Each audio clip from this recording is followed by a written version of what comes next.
Ketika dia sudah mampu memahami orang lain, maka disitulah terjadi yang namanya kebijaksanaan.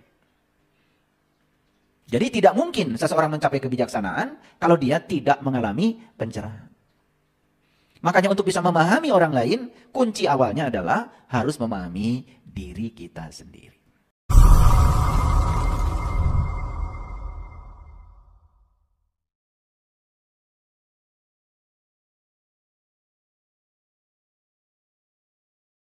Kita bersyukur hari ini kita masih diberi hari baru. Itu artinya kita disuruh untuk memiliki kesadaran baru. Cara pandang hidup yang baru. Jadi hidup itu jangan terpaku pada situasi lama. Segala hal yang sudah terbukti tidak mengantarkan kita menjadi lebih berkualitas, tinggalkan.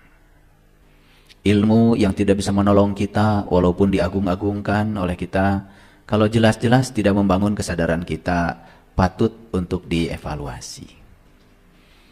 Cara hidup kita yang menyengsarakan, cara pikiran kita, cara pandang kita, yang justru malah menyengsarakan kehidupan kita, saatnya untuk dievaluasi. Hari ini kita diberi hari baru karena Allah ingin kita semua belajar hal baru. Karena setiap saat itu Allah berikan supaya kita terus memperbaharui diri. Sehingga kita menjadi jauh lebih berkesadaran. Hidup kita jauh lebih berbahagia. Jadi kalau dalam kehidupan kita banyak konflik. Konflik dengan diri sendiri, konflik dengan pasangan, konflik dengan anak, konflik dengan tetangga, konflik dengan teman pekerjaan. Ekonomi kita susah bangkit.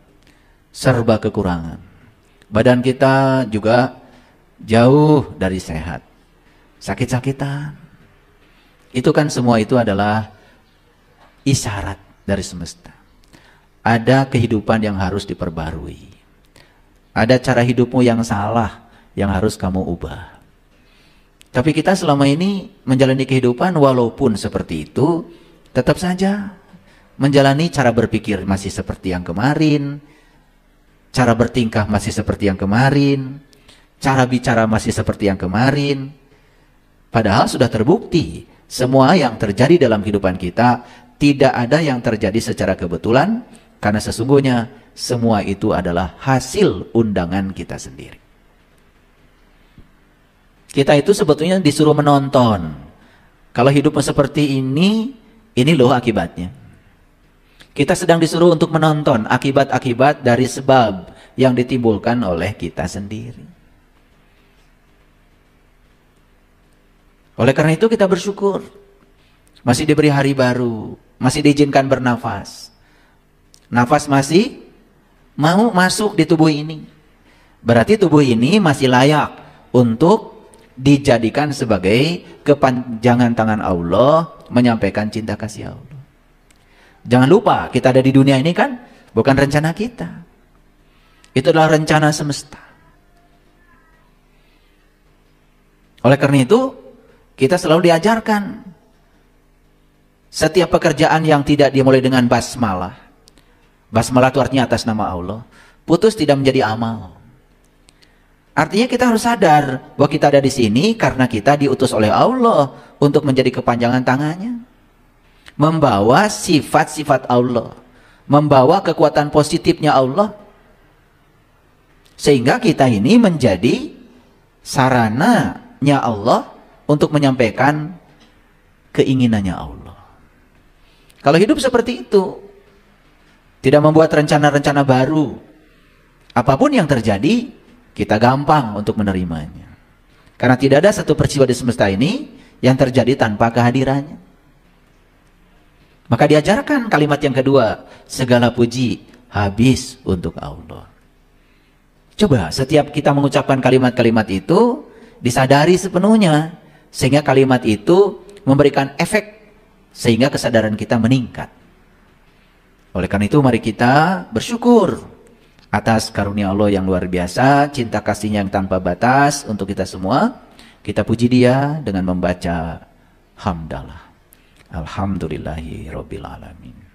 Mari kita wali proses belajar kesadaran hari ini bersama-sama memohon ridho dan berkah Allah. Semoga Allah membukakan pintu kecerdasan kita, memberikan kemampuan untuk mengubah kehidupan kita menjadi jauh lebih baik. Kita sapa asma Allah dengan kelembutan dan cinta seraya membaca basmalah. Bismillahirrahmanirrahim. Berulang kali saya menyampaikan bahwa kreator kehidupan kita itu adalah pikiran dan perasaan kita. Ketika kita bisa menjaga perasaan kita di level cinta, menjaga perasaan kita di kekuatan positifnya Allah, maka perasaan baik ini akan menimbulkan pikiran yang baik. Tidak ada perasaan baik menimbulkan pikiran buruk. Perasaan baik selalu menimbulkan pikiran yang baik. Tidak pernah juga perasaan yang buruk menimbulkan pikiran yang baik. Jadi perasaan dengan pikiran itu timbal baliknya sangat luar biasa. Oleh karena itu, menjaga perasaan kita tetap baik, walaupun situasi di luar yang kita harapkan malah justru yang datang yang tidak kita harapkan. Orang yang bisa menjaga perasaannya di level energi cinta seperti itu, dia tidak akan pernah jatuh kehidupannya. Karena kapal itu tidak pernah karam oleh air yang di luar. Kapal itu hanya karam oleh air yang di dalam. Oleh karena itu kita harus mengevaluasi diri. Orang yang banyak ilmu, tetapi ilmunya tidak bisa menolong dirinya sendiri, bahkan ilmu itu hanya kolektor, bahkan membuat dia jadi sombong, membuat dia merasa jadi lebih unggul dari orang lain dengan koleksi ilmunya, bahkan sudah membaca ribuan kitab, membaca ribuan buku, tetapi semua ilmunya itu tidak bisa menolong dirinya sendiri. Itu seperti seorang penggembala sapi yang setiap hari menghitung sapi, dan sapi yang dia hitung itu bukan punya dia sendiri. Sebaliknya orang yang ilmunya tidak banyak, ilmunya itu sedikit saja, tapi dia dengan ilmu yang dimilikinya itu ya mencoba menyelam dan sungguh-sungguh mengamalkan ilmunya, maka setiap saat dia akan mengalami kebahagiaan.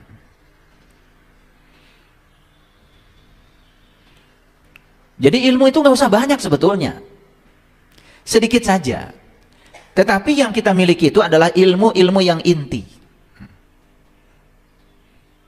Apa sih ilmu yang paling inti dari semua ilmu? Cuma satu, pengetahuan tentang diri kita sendiri.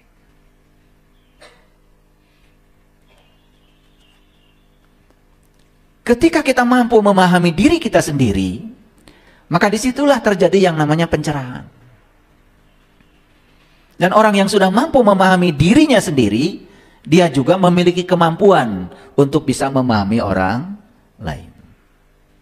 Ketika dia sudah mampu memahami orang lain, maka disitulah terjadi yang namanya kebijaksanaan.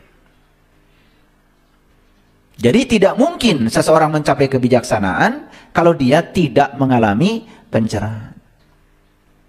Makanya untuk bisa memahami orang lain, kunci awalnya adalah harus memahami diri kita sendiri. Kenapa pengetahuan tentang diri menjadi penting? Rasulullah bersabda, siapa yang kenal dirinya, maka dia akan kenal pada Tuhannya. Jadi pengetahuan tentang diri ini akan mengantarkan seseorang untuk mengenal Tuhan. Dan pengenalan kepada Tuhan yang benar, sebenar-benarnya, akan menempatkan Tuhan pada tempat yang tepat. Karena ketika kita menempatkan Tuhan pada tempat yang tidak tepat, maka kita akan selalu salah persepsi tentang Tuhan. Contoh sederhana aja. Kan banyak orang yang mengira bahwa hidupnya miskin, kekurangan, itu karena ditentukan oleh Tuhan. Banyak orang yang mengira kalau dia itu sakit-sakitan, sakit itu dikirim oleh Tuhan. Padahal Allah sendiri berulang kali mengatakan dalam Al-Quran, segala rahmat, kebaikan, kekuatan positif, itu pasti dari tanganku. Tapi segala hal yang disebut dengan musibah, atau segala hal yang tidak diinginkan kehadirannya, tapi itu datang dalam kehidupanmu, itu bukan dariku. Semua adalah dari ulah tanganmu sendiri. Nah, ketika orang itu menganggap sakit itu dari Tuhan, ya sudah. Dia hanya berpangku tangan saja, karena menganggap seakan-akan sakit itu dari Tuhan. Padahal ketika badan sakit, sebetulnya badan ini hanya sedang berbicara kepada kita, tolong dong, ada yang salah dengan cara hidupmu. Begitu sebetulnya. Cuman kita tidak mengerti bahasa tubuh kita sendiri. Karena satu-satunya cara tubuh untuk berbicara kepada kita, ya lewat sakit. Karena tubuh tidak punya mulut. Ketika kaki sakit, pegal-pegal, kan kaki sedang bicara kepada kita, tolong dong, saya diberi istirahat. Gitu. Ketika lambung kita mengalami masalah, ya, kadar asam dalam lambung naik, lambung sedang berteriak kepada kita sebetulnya, tolong dong, yang gak mesti dipikirkan, jangan dipikirkan, kata lambung. Karena semua yang kamu pikirkan yang tidak penting itu berdampak padaku, kata lambung. Akhirnya kadar asam lambung naik. Sering disebut penyakitnya MAH. Ya. Nah, banyak sekali yang tidak mengerti. Mengabaikan semua tanda-tanda semesta yang ada pada diri. Mengabaikan semua isyarat-isyarat semesta yang pada diri. Karena hidup dalam keadaan tidak berkesadaran.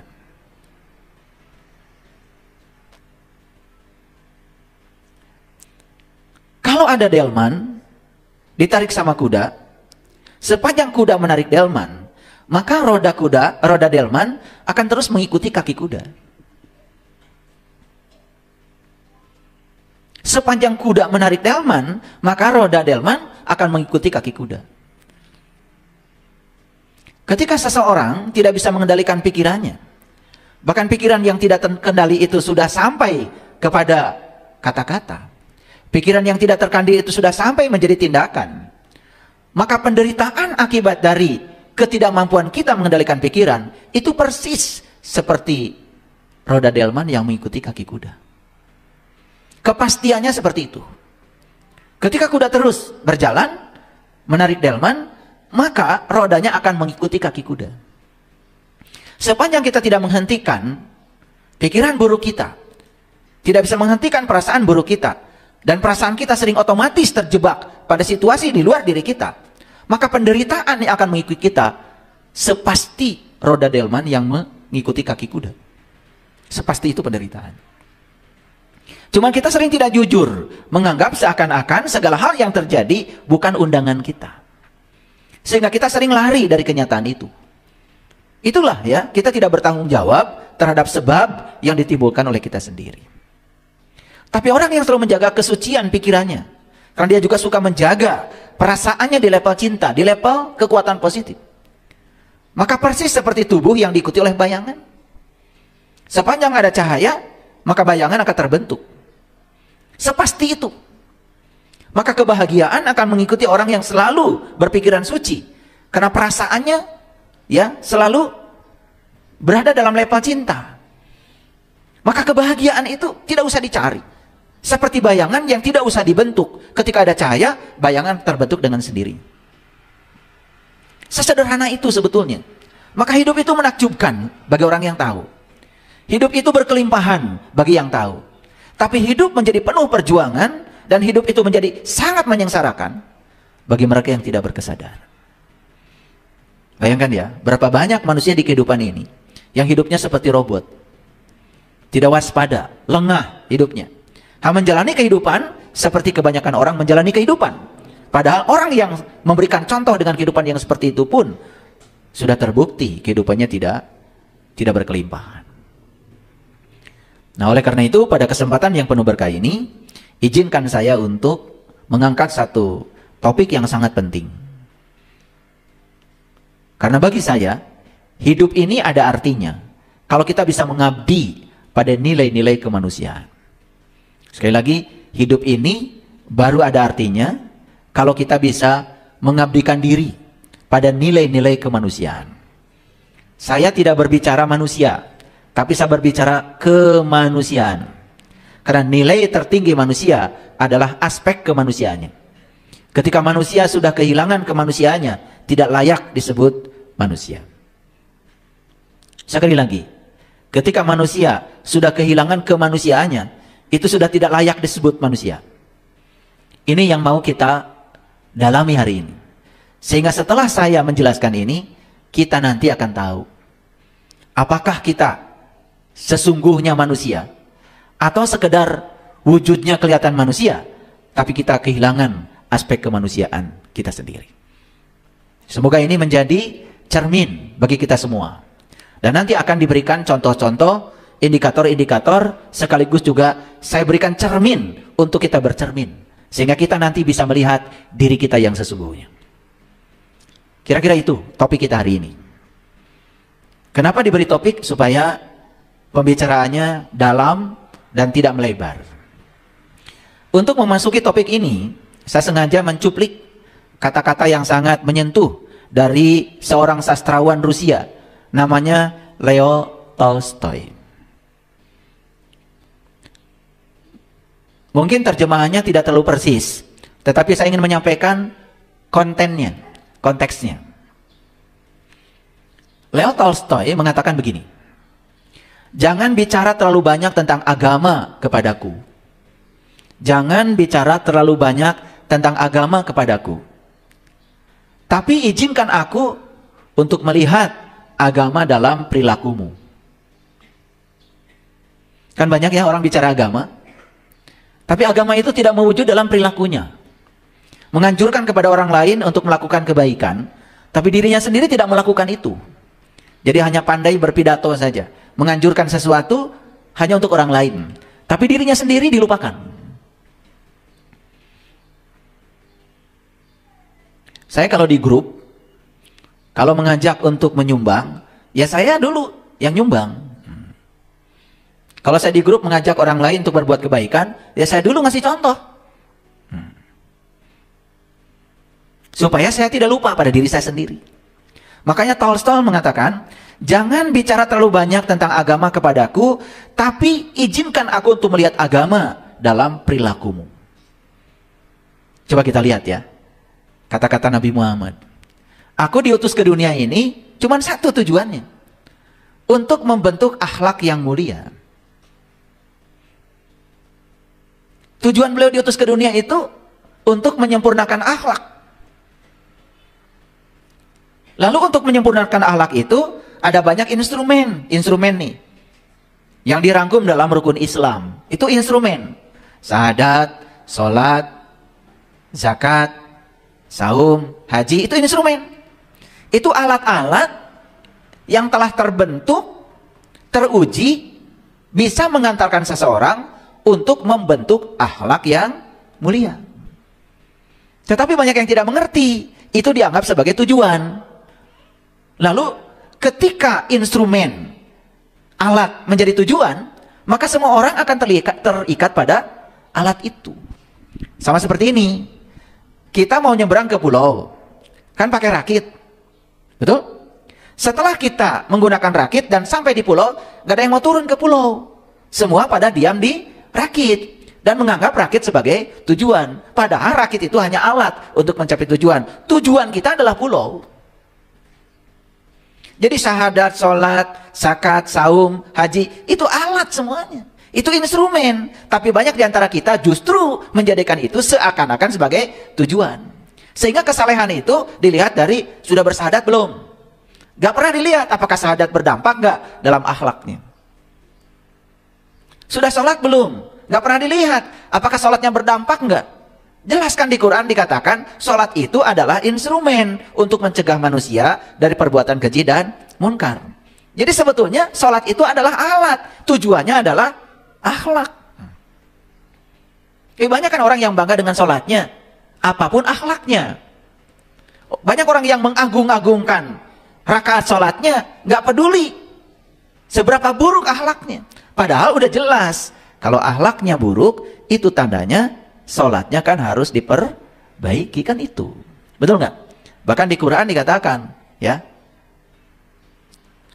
sesungguhnya manusia itu kebanyakan nih, memiliki sifat, apabila dia mendapatkan yang dia inginkan, dia lupa. Apabila dia mendapatkan yang tidak diinginkan, dia protes. Kata Quran, illal musallin, kecuali orang yang sudah sholat.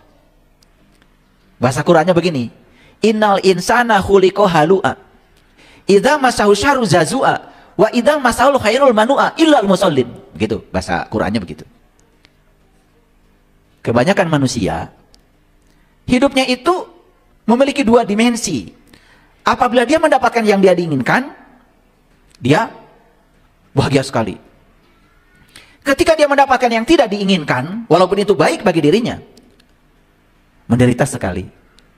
Illal musallin, kecuali orang yang sudah sholat. Karena adanya pertanyaan harusnya pada diri kita, saya sudah sholat, tapi kok saya masih memiliki sifat itu? Seharusnya kata Quran, orang yang sudah sholat itu terbebas dari sifat itu. Tidak lagi menendang, tidak lagi mencengkram. Karena kebanyakan manusia akan menendang dan mencengkram. Ketika mendapatkan yang tidak diinginkan, dia tendang jauh-jauh. Ketika dia mendapatkan yang diinginkan, dia melekat. Sampai takut kehilangan yang diinginkan itu.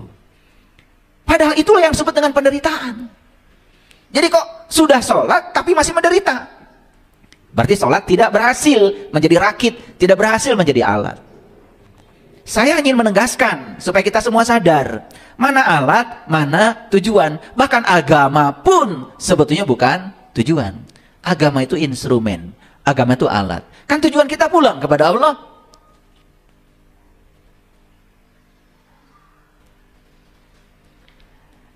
Mengerti sampai di sini? Makanya Tolstoy mengatakan, jangan bicara terlalu banyak tentang agama kepadaku, tapi izinkan aku untuk melihat agama dalam perilakumu. Banyak anak-anak muda yang tanya sama saya. Mereka bingung ketika diajak untuk beragama. Karena mereka juga melihat banyak sekali orang yang berbicara agama, tetapi perilakunya tidak mencerminkan yang dia bicarakan.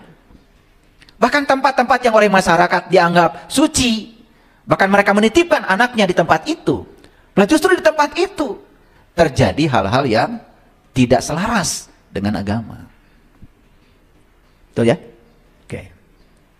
Lalu kata Tolstoy begini, kalau kita masih merasakan sakit, jangan bangga. Itu baru tanda bahwa kamu masih hidup. Tapi kalau kita bisa merasakan sakitnya penderitaan orang lain, baru keren. Berarti kamu manusia. Jadi kalau kita baru merasakan sakit, itu alami. Itu hanya tanda bahwa kamu masih hidup. Tapi kalau kita bisa merasakan sakitnya penderitaan orang lain, disitulah baru teruji bahwa kita manusia. Ini kata-kata Tolstoy itu keren banget.